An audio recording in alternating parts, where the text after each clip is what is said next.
I guess the first thing is, let's talk about public. This is something that, getting rid of elected officials. Wow.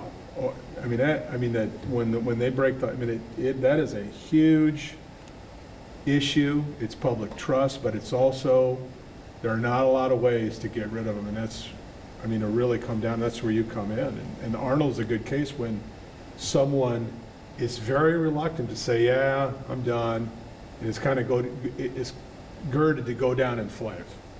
So it's interesting. The area of public corruption, it's probably one of the most important functions that a United States Attorney's Office can engage in. And one of the reasons is we're not beholden to anyone.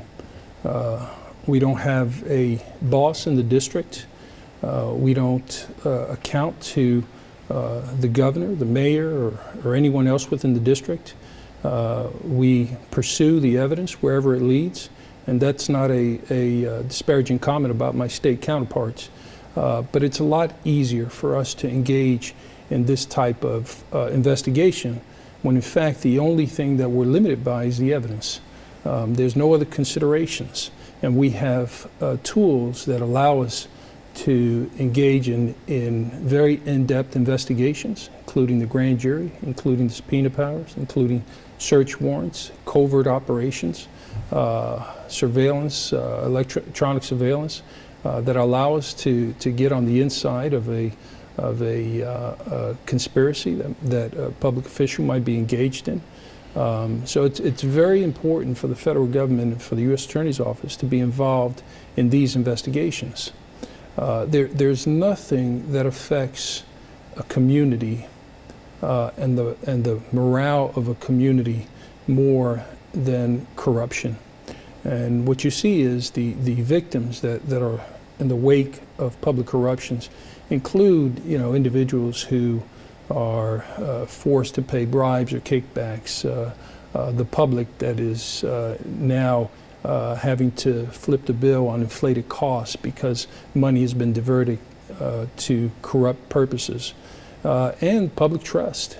There's nothing more demoralizing than our citizenry, public, being in their homes and listening to accounts of individuals who are either elected or appointed officials endowed with the public trust to protect their fiduciary interests, and they hear that they have been stealing public funds. There's nothing more demoralizing for a citizen to watch that and to think that there is nothing that they can do, that there's nothing that anybody's doing. What's the point? Why should I be engaged? Why should I care? And the answer is the U.S. Attorney's Office, the Department of Justice. The answer is the federal agencies and the investigative agencies, the FBI, the TBI, and other agencies that contribute to the investigation of public corruption cases. Holding public officials accountable for corrupt practices, it may be the greatest use of the federal U.S. Attorney's Office in crime prevention. What would you call your mission statement? How did you approach this job? When you said, what kind of atmosphere you're trying to create? How did you, what guided you? So, when you look at the role of the U.S. Attorney's Office within the district, you think in terms of impact. You think in terms of what is the best use of the limited resources, the federal resources, and the collective resources of not just the U.S. Attorney's Office, but by extension, the federal agencies within the district, the FBI, the ATF, the DEA, Secret Service, HHS, the IRS. What are the best use of these resources? And it really is to do the things in the district that other law enforcement entities are either unable or unwilling to do for a variety of different reasons. It could be resource driven, it could be complexities of a particular investigation. State authorities are required to take in everything that comes through the door. We don't have that same responsibility at the U.S. Attorney's Office. We can be much more surgical and selective about the cases that we take. And so we can take cases that will have the most impact on a community, on an industry, on a business practice. We can reshape the way a community functions by creating a level playing field in the area of financial fraud. We can remove those individuals or entities that are engaged in fraud and allow for folks in the business community to succeed and do well just based on the service they provide, the product they provide, the ideas that they have, without concern of others getting an unfair advantage because they're cheating and breaking the law. We can improve communities in neighborhoods that are suffering from violent crime, vulnerable communities where there are individuals who are dedicated to becoming part of gangs and bringing in a culture of violence into these communities. We have the ability to come into these communities as well, harness the resources of not just the federal but the state resources, do a data-driven approach to find out where these crimes are occurring, and target the individuals and the entities that are engaged in the violence, not just possessing guns, but shooting guns. And that's a big function of the U.S. Attorney's Office, to convene the entities within the district and to marshal the resources in such a way that you can have a focus on the crimes that are committing the most harm within a particular community. And with that in mind, you just don't see a lot of 30 defendants, down at David's, even a big county like David. I mean, never would you see it in Trousdale County. You don't see that. You'll see, like, well, you have here, you prosecuted 30 people. And that's something that no one else does. Is that kind of what you're talking about, the resources and the scope to take on something that just looks like very involved, time-consuming, almost crippling if you didn't have the resources? Well, that's exactly right, Dennis. And so what we see is there was a period of time within our office years ago when we were doing a lot of what they call felon in possession crimes. Any individual who's possessing a firearm, if he has a prior convicted felon, he's a prohibited person, he can be prosecuted in federal court, the sentences are higher.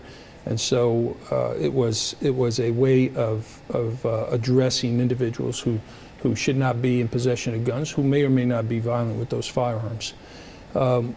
Based on our limited resources, some years ago, we took a look at how we were doing this. And we brought in our federal partners to have discussions about this, to engage in a data-driven approach to target the worst of the worst, whether they're commercial robberies where individuals are engaged in actual shooting, trigger pullers is what we call them, or whether we were targeting individuals who are engaged in gang-related violence, which most law enforcement folks will tell you is the greatest threat to vulnerable communities. Most sheriffs and police chiefs will tell you that there's probably a handful of individuals within any given community that cause the most harm. That's exacerbated when these individuals are involved in gangs.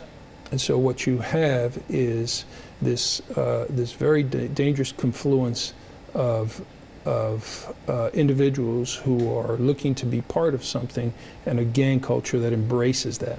The problem is that the violence that comes out of these gangs is devastating. You have shootings and killings that are occurring for what appear to be no apparent reason, for slights that are trivial in nature, for social media exchanges that are baffling, that they rise to the level of violence, but there's shootings that occur as a result of that. What we found is if we take the resources that we used to apply to the individual cases, felon in possession cases, and place them all in a more long-term, protracted investigation to target the worst of the worst, because a lot of the times the folks that you're picking up that just have guns are not your smart criminals, are not the ones that have folks out there doing the things for them, doing the crimes for them, that are moving drugs around the neighborhood for them or selling for them. Those guys are pretty easy to pick off. What you want to get to are the leaders, the organizers, the folks with aggravating roles in the gang who are responsible for for putting these gangs together, that if you remove them, there's a greater likelihood that you may not have a reoccurrence. And so what we have done is exactly that. We've taken the tools of the federal government, including electronic surveillance, including physical surveillance, the use of CIs, undercovers, doing buy operations, and a variety of other law enforcement approaches to infiltrate gangs, get at the root of these gangs, develop the evidence of their violence, of their culture, and charge them either in RICO, Vicar cases, or in drug conspiracies, depending on what it is that they're trafficking in. And it's been a very big benefit for this district. I'll even say this. Several years ago, I want to say in 2013 or so, when the crime rate was an all-time low in Nashville, a lot of that was really due in part to the terrific work of the Metropolitan Nashville Police Department in their community work and their active approach to crime, but also in their work, their gang units work together with our office in prosecuting what was approximately 160 gang members in the few years leading to that all-time low in the homicide rate in Nashville. Approximately 160 gang members, very violent. I see the rap sheets of each one of these individuals. I see what they have done in the past. I review every single indictment that comes through that office and the predicate for those indictments, what the evidence is for each one of those indictments, and I see the level of violence. And these approximately 160 gang members were individuals who were involved in previous shootings, who had previous killings, and were clearly violent individuals. Well, if you remove those individuals from a community, it stands to reason you're going to bring peace to that community. You're going to give that community an opportunity to breathe again, to thrive, to have their children come and go to school without fear of random shootings or killings. Wow, that's a great point. What do you think, being 27, 28 years ago, being a homicide prosecutor, and you told me sometimes 8 bodies a day would come through the office. How did that shape you, would you say? So as a young and beginning lawyer, I started out at a district attorney's office in Bronx, New York, during the height of the homicide and crime rate in New York City between 1989 and 1993. And towards the end of those years, I was prosecuting homicide cases, and I was on a routine homicide duty track. And about one night every couple of weeks, you would do what was called homicide duty. And it was common, at least for me, that there might be 8 bodies every night. Not all of them homicides, some suicides, some accidental, but 8 bodies on average every night in the Bronx alone. The crime was daunting because of the level of homicides. It was easy for me to move into the homicide track and trying those cases.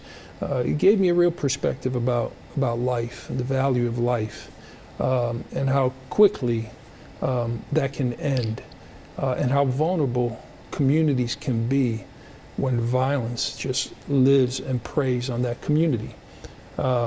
And the idea that there are good, hard-working people in these communities who are trying to survive and raise their children and work and do the things that you and I do every day in our communities. They have a right to that same peace, and yet they don't have it. And they're sort of powerless in their ability to insulate their children from that type of violence. And I saw that in New York, and how life can be so fleeting, and in one stray bullet kill a child or killed an elderly person who had nothing to do with the violence.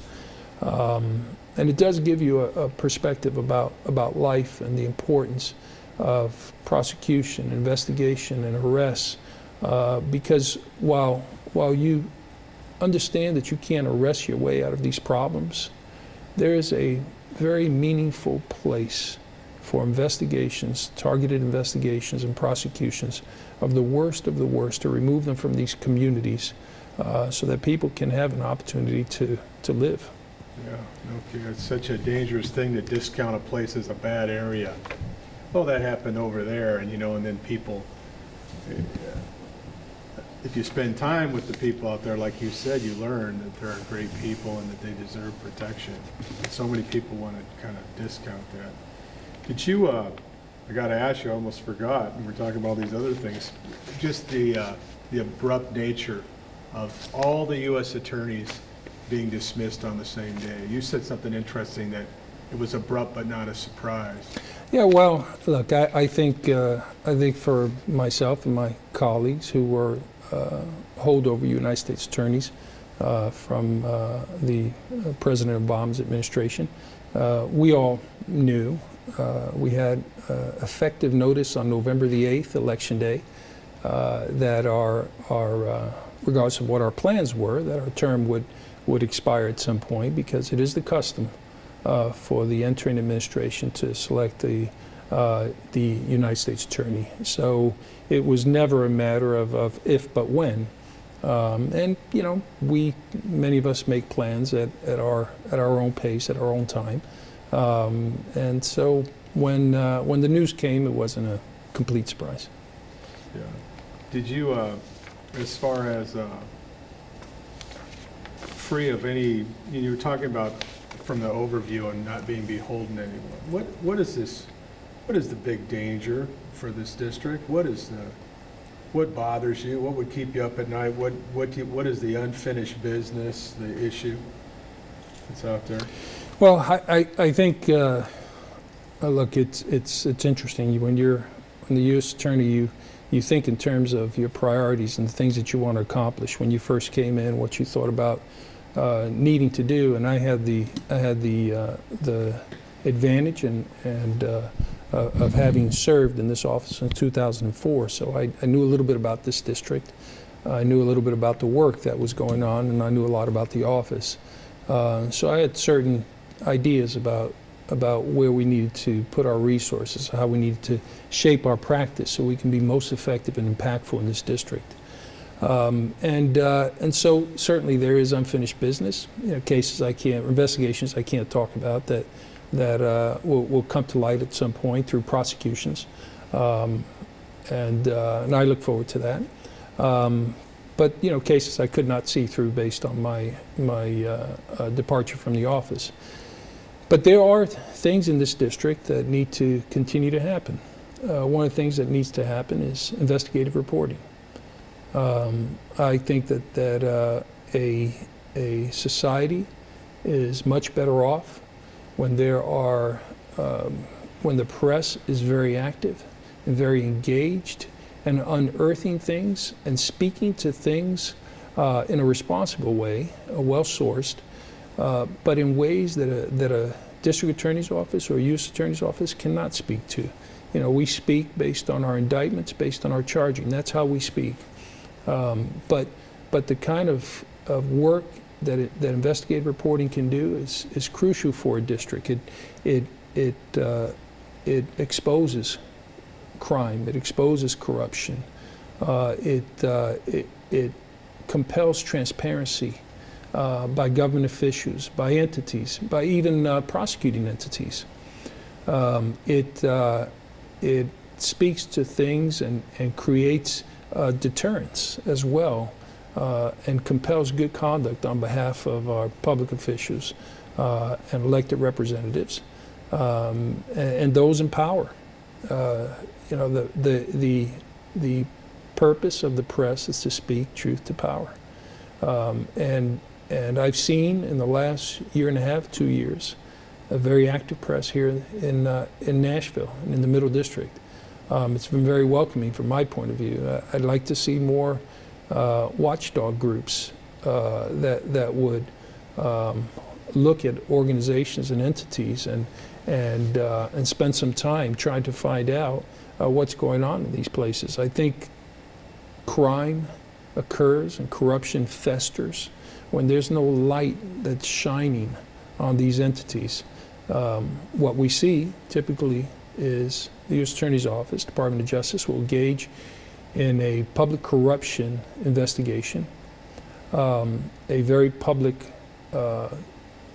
charging, a very public trial, and as a result of that, there'll be some deterrence. And then you'll see individuals, public officials, that will do the right thing for a period of time. And then it cycles out, and sometime later you see the resurgence of corruption again.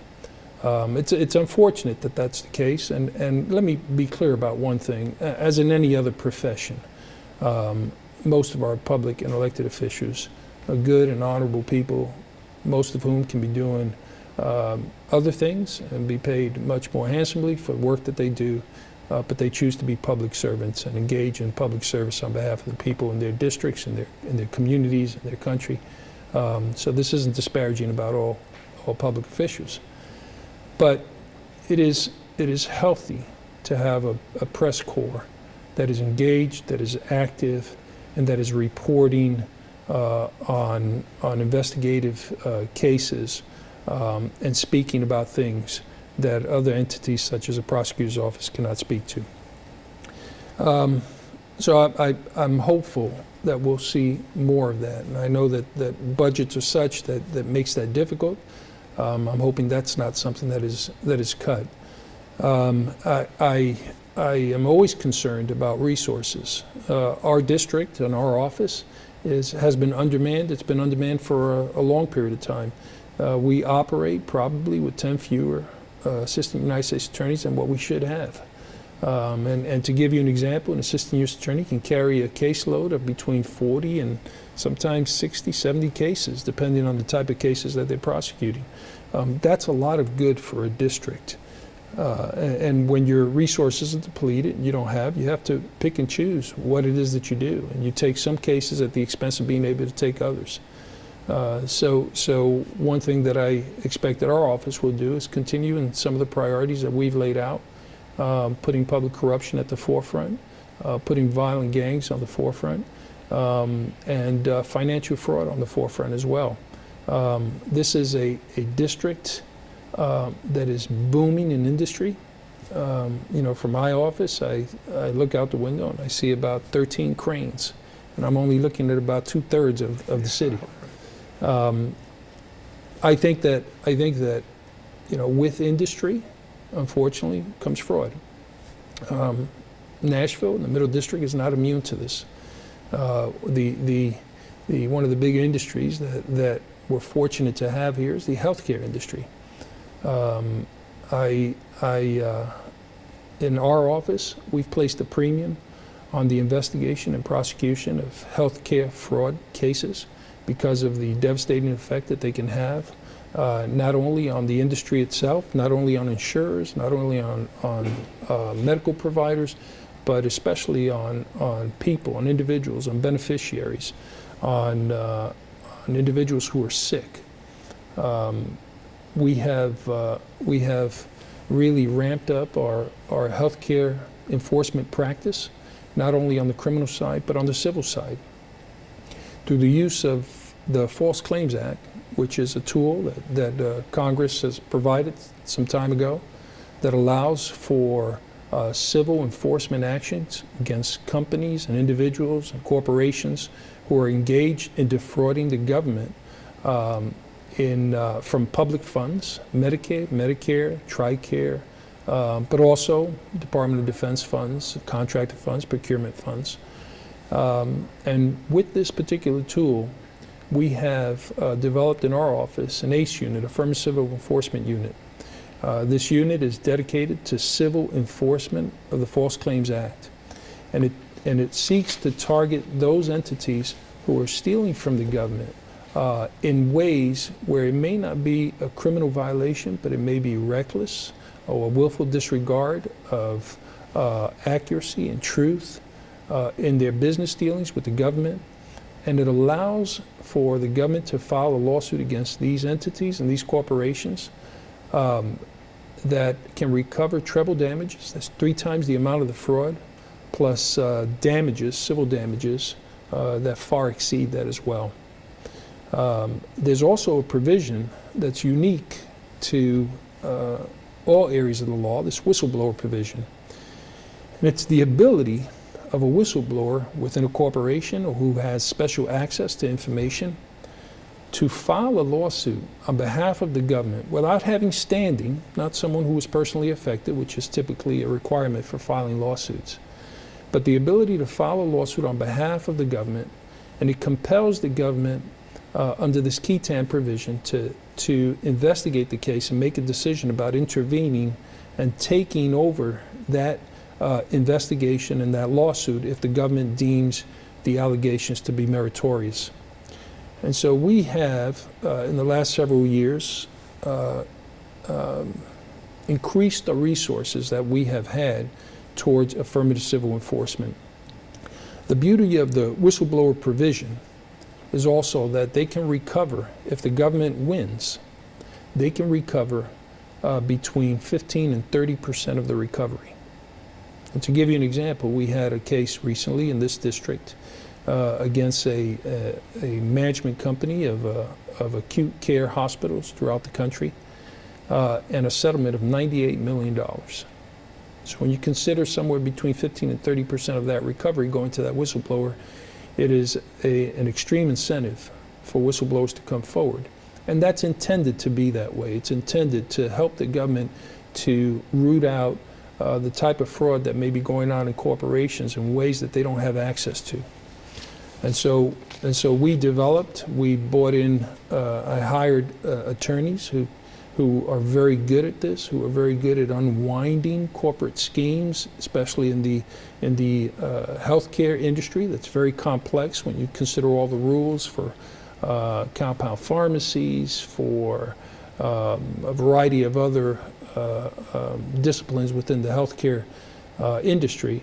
I brought in attorneys who specialized in this area, brought in paralegals, legal assistants, and even investigators to augment the work of the federal agencies that are doing that type of work here, Health and Human Services, the FBI, and we reached out to the law enforcement, federal law enforcement, and TBI as well, has a big Medicaid fraud enforcement group. And we reached out, and we even have the Secret Service investigating healthcare cases. That's how big this industry is, and the level of corruption involved. You spoke earlier opiates. So the current state of the opioid epidemic in this country, and it is an epidemic. As a matter of fact, the CDC has said that the opioid epidemic is the worst drug problem that they've seen in U.S. history. Currently, approximately 47,000 people a year are dying of drug overdoses.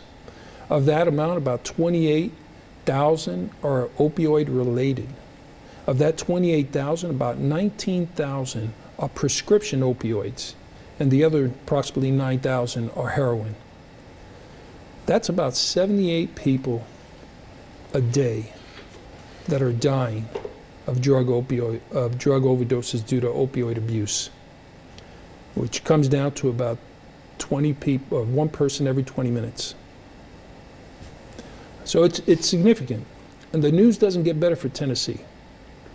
Tennessee ranks 11th in the country in states with overdose deaths. Approximately 1,000, or over 1,000, 1,300 babies are born, 1,030 babies are born with drug addiction in Tennessee every year. And the news is not getting better. There's been significant efforts on the part of legislators, on the part of elected officials, on the part of law enforcement, to convene medical providers, treatment providers, law enforcement, educators, to try to find answers and solutions to this opioid epidemic. But the numbers are not getting better.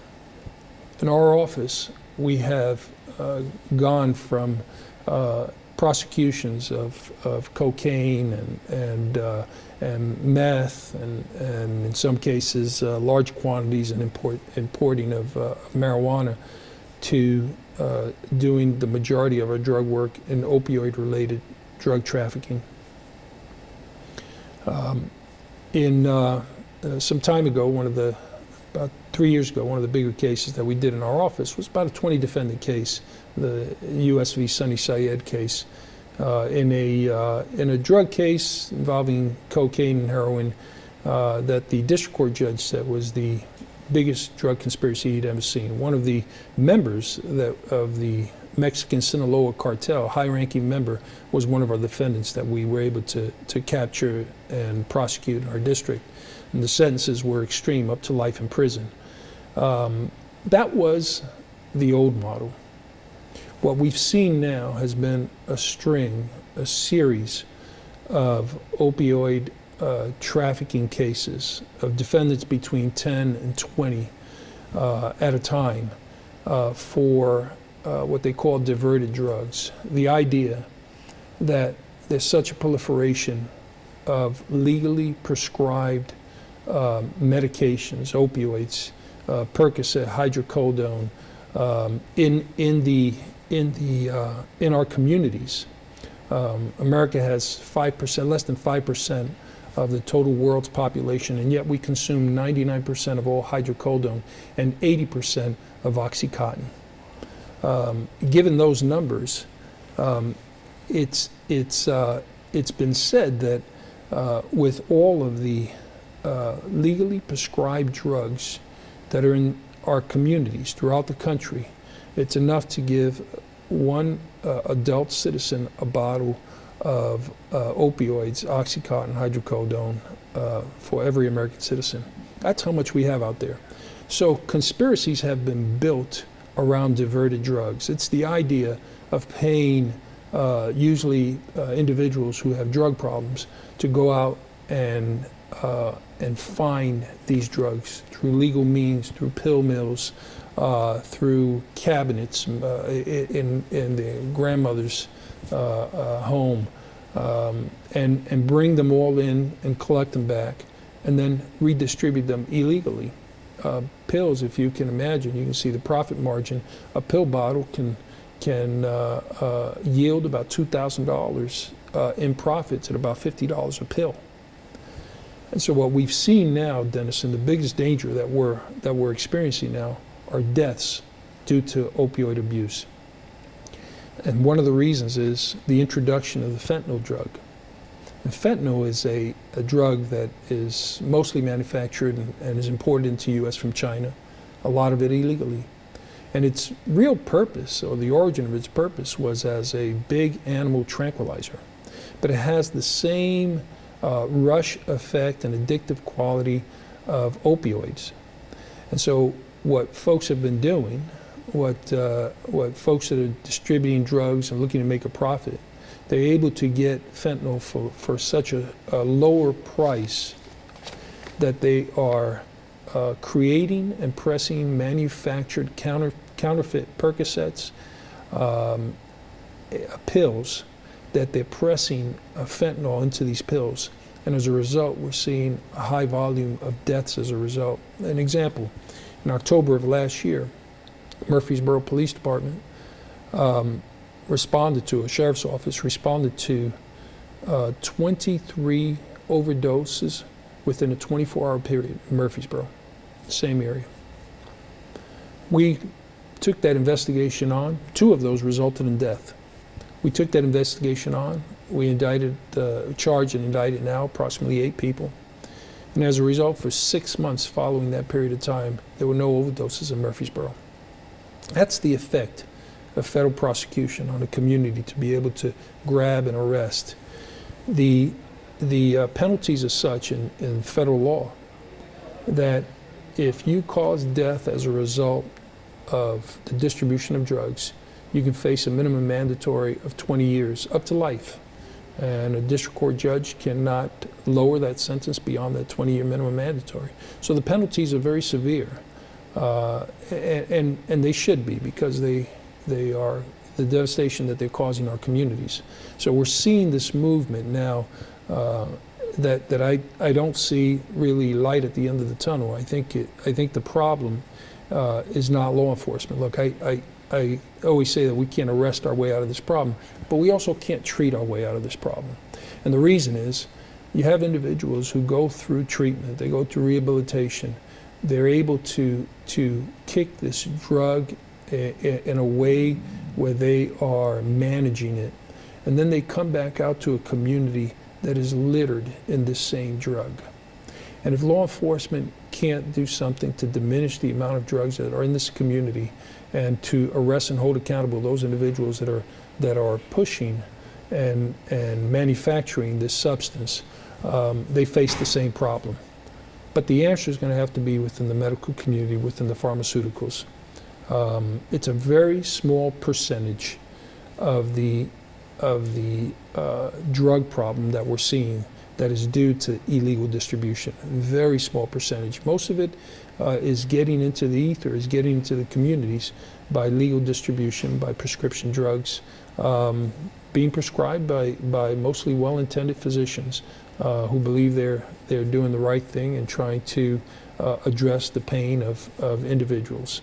And one of the biggest differences that we're seeing with this opioid phenomenon is the idea that the people who are whose lives are being devastated by this are folks who were formerly successful mothers, football players with injuries, policemen, firemen with back injuries, soldiers who have experienced injuries, and are attempting to abate their problem, their pain problem in a legal way, and they become addicted to these drugs. That's sort of one of the tragedies of this, and so we're seeing a different type of victim in these cases. Yeah. And OxyContin's synthetic heroin, really, right? That's right. That's always heard how That's right. described. Oh, this is great stuff. Did you have if you want to share a message to your staff, you had time to say goodbye. Well, I appreciate that. So let me say this. The people of the Middle District of Tennessee should be very proud of their law enforcement community and the US attorneys and the district attorneys who represent them. These are dedicated public servants. And I can tell you in my office, they are some of the smartest people that you'll ever meet. I often kid about my ability to get hired today in that office based on the quality of people that I've been able to bring on. But we have dedicated public servants who I can tell you can be doing anything, who can be making quite a bit more money. And they don't do it because of the rewards of the financial rewards of public service or for any type of recognition. They do it because of the privilege that it is to be America's lawyer, to represent the people of the United States. There's no greater privilege. It's been the honor and the distinction of my professional career to have this position. I'm grateful for it. I'm grateful to the individuals who saw fit to appoint me to this position.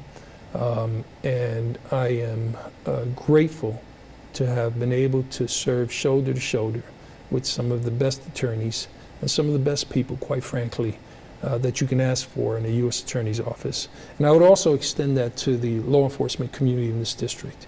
I have made countless friends.